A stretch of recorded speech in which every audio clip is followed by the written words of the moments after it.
Well, we've been talking about the Order of DeMolay tonight. For those of you who haven't heard the story, I'm sure almost everyone in the whole world has heard about DeMolay. This is an organization that started with one boy and his 8 friends. An organization that in one man's lifetime started from that one boy to today it is nearly 3 million young men in all of the free countries of the world. The important thing in any organization, of course, is the spark plug of the organization, the person who has the brilliant idea and follows the star. I'd like to introduce the gentleman who founded DeMolay and has been its president ever since, my very good friend, Mr. Frank S.Land.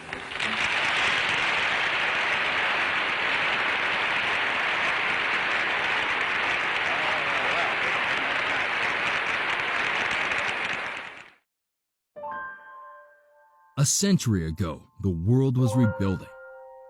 World War I had finally ended, and nations around the globe were desperate for stability. Americans looked to each other, embracing community activism and social institutions like never before. Membership in organizations like Freemasonry soared. It was during this time, with its heightened sense of community, that a young Freemason who'd grown up without a father met a boy who lost his own the year before.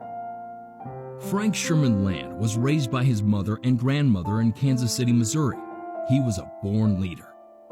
At age 10, his teachers at Sunday school nicknamed him the Boy Preacher. When his family needed money, he dropped out of high school to support them. By the time he was 18, he was running the family restaurant. At 21, Land became a Mason and joined most of the Masonic organizations in Kansas City. Soon, he was working as secretary of the Scottish Rites Social Services Bureau. There, he met Louis Lauer, a 16-year-old whose father, a city alderman, had died the year before. Land hired the teenager to perform odd jobs around the Scottish Rite building, but soon saw that the boy needed more than employment. He needed the support of adult males and a wholesome environment where he could learn skills, serve his community, and have fun. Lauer brought 8 of his friends to meet Land, and together they began drawing up plans for a boys' club. They decided immediately to begin a club and started meeting weekly. It took almost a month, however, to decide on the name. When Land told them the story of Jacques DeMolay on March 18, they were immediately inspired by the story and chose him as the club's namesake. The next week, on March 24, they elected officers for the club and planned to bring more members to the first official meeting, which was held on April 1, 1919. Inspired by his experiences in Freemasonry, Land thought it was important for the young men to go through an initiatic process, using symbols and drama to make a lasting impression. He asked his friend Frank Marshall, a fellow Mason and a reporter for the Kansas City Star newspaper, to write the ritual based on the legacy of Jacques DeMolay. The first degree Marshall wrote, the initiatory degree, is a solemn ceremony in which a new member dedicates himself to DeMolay's 7 cardinal virtues, symbolized as jewels in a crown of youth: love of parents and family, reverence for sacred things, courtesy, comradeship, fidelity, cleanness, including respectfulness in thoughts, words, and deeds, and patriotism. This degree has changed little from what Marshall wrote, with the exception of reordering the cardinal virtues and expanding the description of each. The second degree, known as the DeMolay degree, is a dramatic reenactment of the trials, torture, and martyrdom of Jacques DeMolay, emphasizing the order's commitment to loyalty and secrecy. Marshall and Land, collectively and individually, wrote ritual for other occasions too, from officers' installations and special commendations to the public ceremony of light.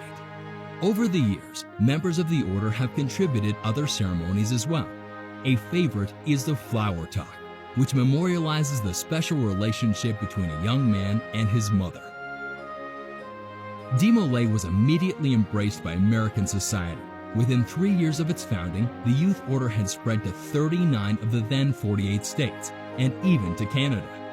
A few years later, it surpassed more than 1,000 active chapters in North America.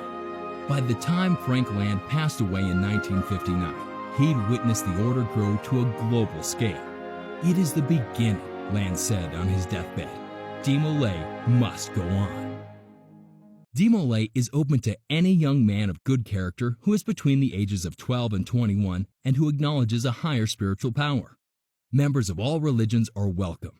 Recognizing the benefit of positive role models for younger boys, the Order of Squires for boys 9 to 11 was officially recognized in 2015. While part of the extended fraternal family, DeMolay is independent from Freemasonry. Young men do not need a Masonic relative to join, and whether or not they eventually seek membership in a Masonic lodge is a personal choice. Yet, Land wanted to ensure that as the youth order grew, it would continue to have the support of quality, community-oriented men. And so many DeMolay chapters are sponsored by Masonic organizations. They can also be sponsored by any community group or organization, provided that at least 3 members of the Advisory Council are Master Masons. These adult advisors, both men and women, Masonic and non-Masonic, are integral to the success of each chapter, but their role is in the background. DeMolay's young members lead themselves. They elect their own officers to run meetings, discuss and vote on decisions, and plan their own activities. Older members act as mentors to younger boys. In this way, the young men gain hands-on leadership experience while making lifelong friends. It's no wonder that DeMolays have gone on to become leaders across all industries and sectors of society, with alumni including Walt Disney, Walter Cronkite, John Steinbeck, and Bob Mathias. The legacy continues to grow. So far, DeMolay has enriched the lives of more than 2 million young men. DeMolay International counts approximately 15,000 young men as active members in the order, spread amongst 600 chapters in 25 countries and growing. These numbers do not include the members and chapters in 4 independent Supreme Councils: Australia, Brazil, Canada, and the Philippines. These chapters are an extended family for their young members, just as Frank S.Land envisioned in 1919 for a group of fatherless boys in Kansas City, Missouri. 100 years later, even as the world has changed, Dad Land's vision continues to thrive. It continues to thrive because of the strong organization he founded, the dedicated adults who continue his work, and most of all because of the young members of DeMolay who devote themselves to virtues, leadership, and above all, each other.